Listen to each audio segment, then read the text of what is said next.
नमस्कार मित्रांनो, तर आजची आपली रेसिपी आहे प्रॉन्स पॉकेट समोसा. तर इथे तांदळाचं पीठ मीठ घालून मळून घ्यायचं आहे आपल्याला घट्टसर असं.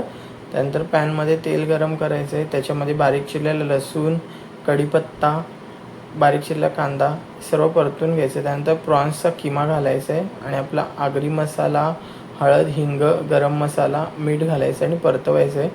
टोमॅटो घालायचा आहे बारीक चॉप केलेला. सगळं परतून घ्यायचं आणि झाकण देऊन शिजून घ्यायचं. कोथिंबीरसुद्धा घातली आणि चिंचेचं पाणी. झाकण ठेवून शिजवून घ्यायचं आहे. त्यानंतर तांदळाच्या पिठाचे असे बारीक असे पाऱ्या लाटून घ्यायच्यात. त्याच्यामध्ये तयार सारण आपल्याला भरून घ्यायचं आहे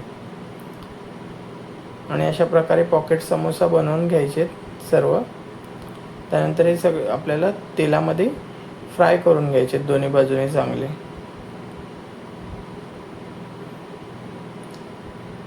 तर रेडी आहे आपला प्रॉन्स पॉकेट समोसा. अशाच नवीन रेसिपी चॅनल लाईक शेअर